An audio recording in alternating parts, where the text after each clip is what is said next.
Hello, welcome. We're back with some more Zoids Battle Legends. This time around, we are going to continue with the Chaotic Century Tournament.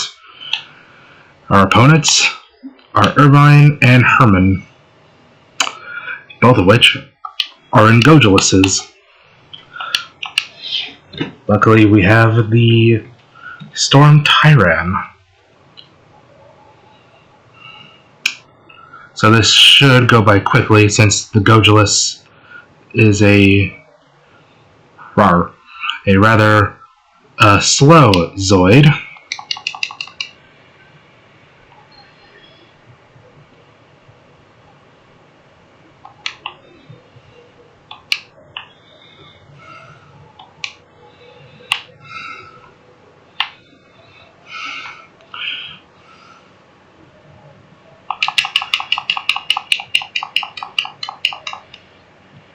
I don't know what the weird part is about this is that lately I've been playing Battle Legends on my Wii lately, and holy shit, did I have to readjust for the lag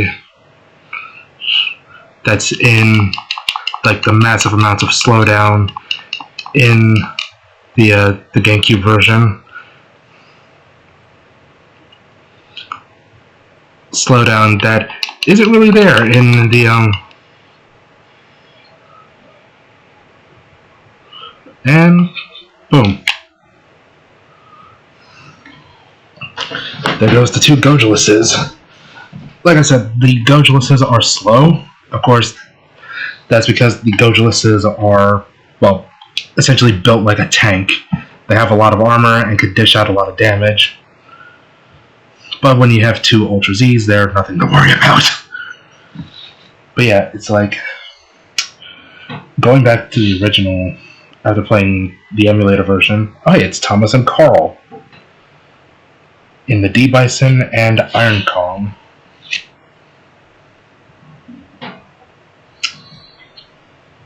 So yeah, let's just say it fucks with your muscle memory. So yeah, the D Bison similarly is a slow Zoid, but is again built like a tank, though it is faster when compared to the Iron Kong and the Gojulus. So, but again, nothing really to worry about, since we got a Storm Tyran with two Ultra Z's equipped. Rawr. Alrighty.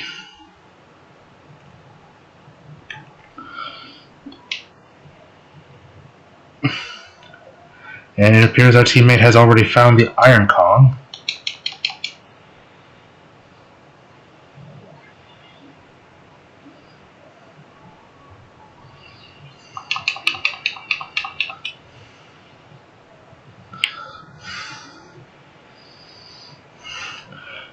So, yeah, I don't really have much to say, just pummel the everlasting shit out of them. Like I said, if you grinded for your preferred, Zoid of choice beforehand, these battles shouldn't be too difficult, so long as you know what you're doing. Which I know is no shit, Sherlock, but oh, there goes the D Bison.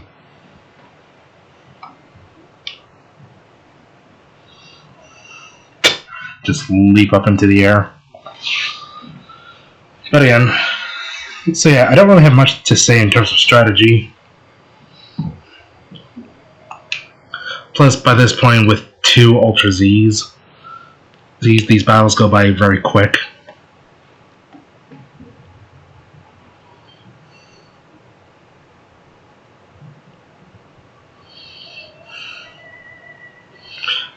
Van and Fiona and Irvine in the Blade Liger and Lightning Sights, respectively. I wouldn't be too worried about the Lightning Sights, since, again, the Lightning Sights is a glass cannon Yeah, because the thing about the lightning sights. Oh, hey, the Blade Liger attack boosters.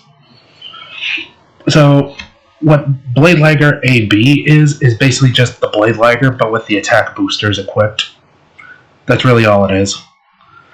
I don't know why they made it a separate variant instead of just combining the Blade Liger AB with the regular Blade Liger, so you can have just one Zoid. In fact, that's sort of my gripe with Battle Legends, or just the Zoids versus trilogy in general. It's the fact that they have so many variants for essentially the same Zoids, when they could have used that hardware space to include more variety of Zoids, which probably explains why most of the Zoids in this game feel very samey. Like, controlling the Blade Liger is indistinguishable from controlling the Liga Zero Schneider, which is indistinguishable from controlling the Liga Zero X. And here's the Lightning Sykes, which is, again, nothing really to worry about. But the reason why I'm not really discussing any info pertaining to Chaotic Sentry is because I have not seen Chaotic Sentry in years. So I can't really say much on Chaotic Sentry compared to, say, Zoids Wild or New Sentry Zero. Rawr. By the way, I'll just say this right now, the Storm Tyrant is a better version of the Geno Breaker. I'll just say that right now, fucking fight me. Here's the Lightning Sykes. Again, the Lightning Sykes is a very, very squishy Zoid.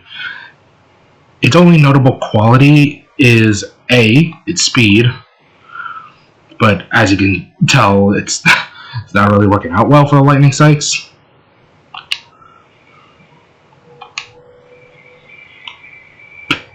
Piss right the hell off. There goes Lightning Sykes. Here's Liga Zero. Blade Liger, goddamn. God damn it, stay still, you little shit.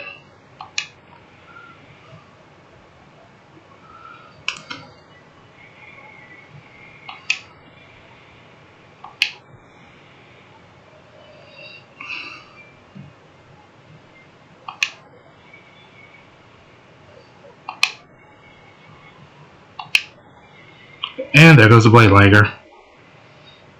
Woo. Do a little jump in the air for victory. So yeah, I don't really have much to say about Chaotic Sentry since, again, I've only ever seen it once. Boom, that's rank.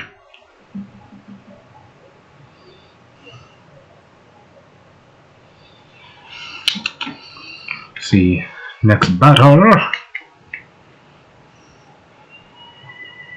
Helt and Raven. Iron Kong and Genosaur. Still can't believe that when I was grinding for points in this game, in the emulator version, I had to use a fucking Genosaur. As a reminder as to which Genosaur I ended up using, the Genosaur I used was this one. The Genosaur Rot Tiger variant. Because the blades on the emulator version of Battle Legends just weren't cutting it, pun not intended.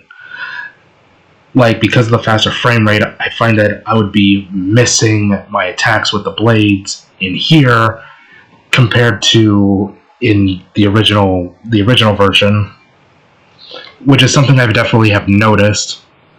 Which comes to show a few things, not just with this game, but also with Zoids vs. 3. It shows a few things.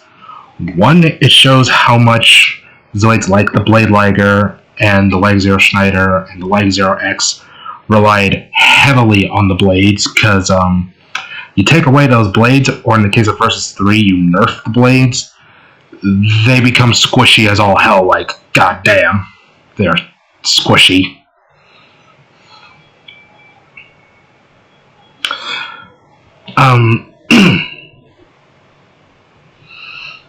Oh yeah.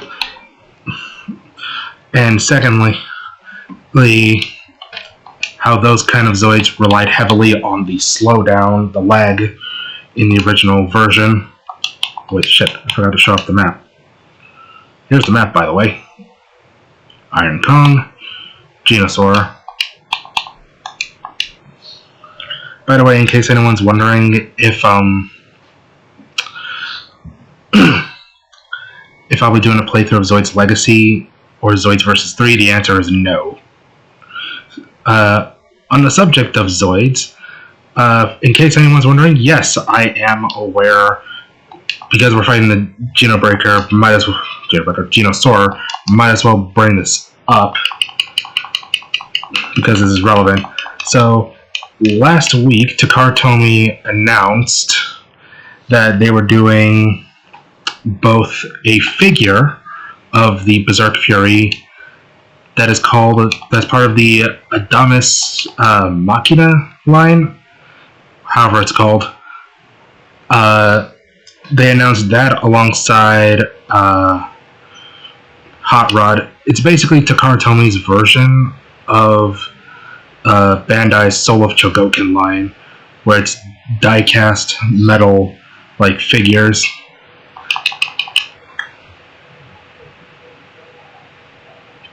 And there goes the Geno saurer. And basically, that means these figures, instead of being made of plastic, they're made of solid metal, like hard metal. But yeah, one of the ones that was announced was for Hot Rod, which I don't really care for. But the other and more relevant to this video is the Berserk Fury. See, our next opponent for the next part will be Raven and Reese. In the Genobreaker and Geno saurer, I was just about to get to those two. Anyway, so basically, what I'm getting at, hold on, game, load. So basically, the other figure that was announced was that of a figure of this guy, the Berserk Fury, which is probably my favorite Zoid in the whole series. Actually, no, the Berserk Fury is indeed my favorite Zoid in the whole series. And what's interesting about that figure is that it actually comes in 3 different modes that you can put it in. The first one being this mode right here, which is the design of the Berserk Fury that we're familiar with. The other one is the frame mode, which is basically the Berserk Fury without its armor, which I think looks hokey as shit. Like, goddamn, he's scrawny. And also, I find that the other issue with that figure, based on the prototype images we have seen, is that the claws on the feet and hand are way too big. Like, way too big. But anyway, the third mode, and this one I think is probably the best looking of the 3 they showed off, is Wild Mode, which basically is meant to make the Berserk Fury resemble the Wild Zoid that it was modeled after. Because yes, the Berserk Fury was based on a Wild Zoid, right? That looks similar to this, but not completely. Like, hold on, let me get my mouse here. Like, if you were to remove the weapons here, like, completely, you'd essentially get what the Berserk Fury in the wild would look like. You just need to, like, make the armor look more, like, organic and natural looking. You could probably find pictures of what I'm talking about online. But, yeah, like, the wild form is definitely the best of the 3 modes. Could do without the chin spikes, though. That is the one part of the wild mode I don't like. It's the chin spikes that the wild mode has underneath. I don't know what the hell that's about. So that's number 1. The other thing they announced, and this is relevant to this tournament, ironically enough, are 2 model kits based on, let me just find them for a moment.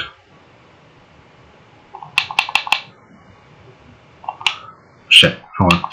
Based on the Blade Liger and the Zoid we just fought, that being the Geno saurer.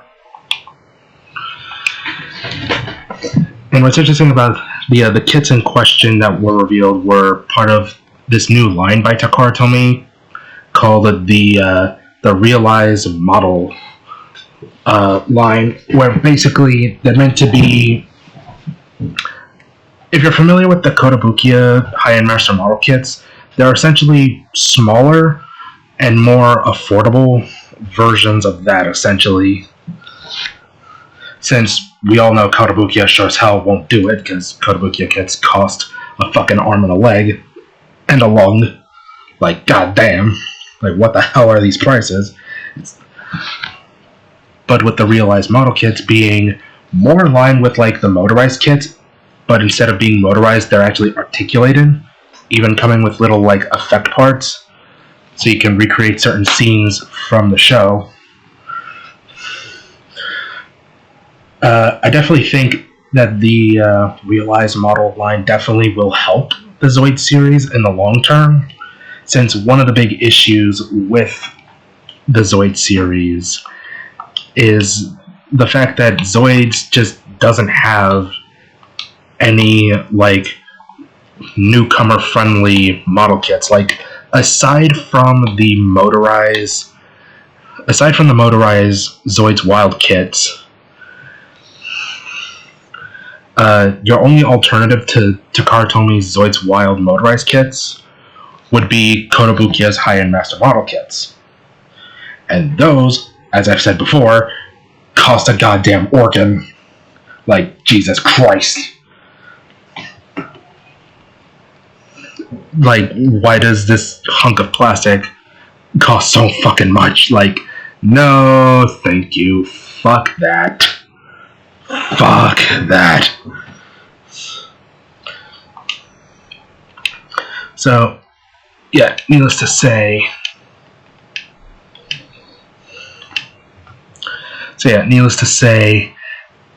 the announcement of the Realize model kits, which so far they've revealed, if I recall correctly, 5. They've revealed 5 for the line. 2 of which appear to be mostly complete, since they showed them off in color. Hell, in the case of the Blade Liger, they actually did a size comparison between that and the Anniversary Blade Liger.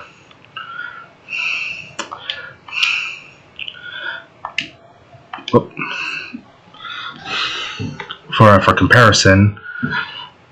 And basically, the other 3 that were revealed were, and these were only like prototypes, so they also revealed the Command Wolf, the Attack Cat, and the Mulga as well. So those are some Zoids related stuff to expect next year.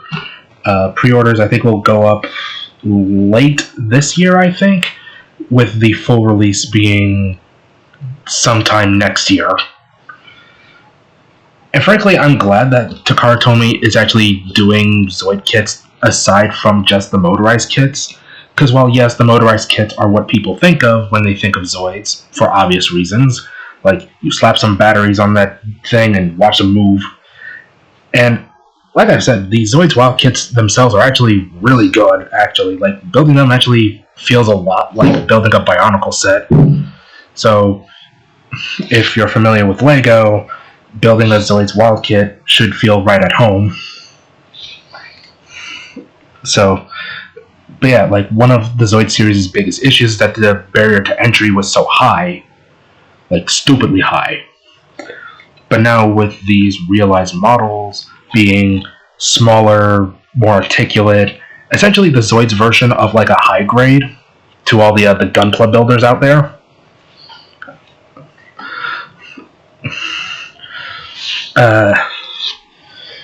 Yeah, this basically helps like ease newcomers in, especially considering I think at this point Takara is starting to adopt the Bandai mindset of if you want something done right, do it yourself. Because you can sure as hell bet that Hasbro won't ever approve of something like this. Since, let's be honest here, despite what Zoid fans would have you believe, Zoids is just simply not profitable enough for Hasbro to give a shit. Like, it wasn't profitable for them then, and it wasn't profitable for them now.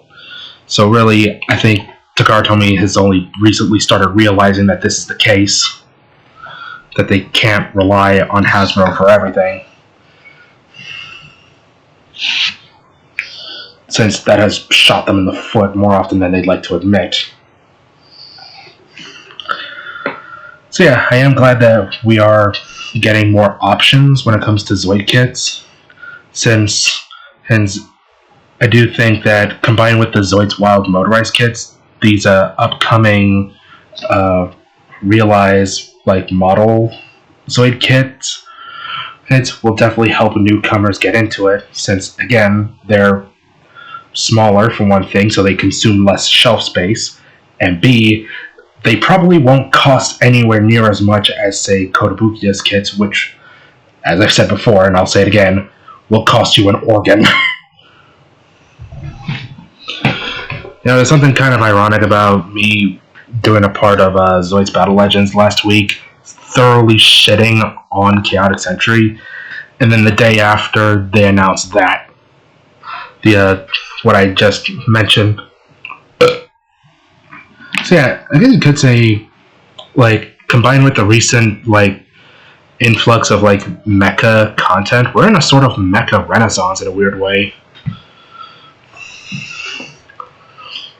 Kind of weird to think about. But that's probably going to be a discussion for another time. So, if you enjoyed this ramble, as well as me thoroughly using the Storm Tyrant to quite efficient results, feel free to like and subscribe. And while you're at it, check out my non-gaming stuff over on Tumblr and Blue Sky. Links for both will be in the description. And so, next time on Zoids Battle Legends, we're going to wrap up the Chaotic Century tournament.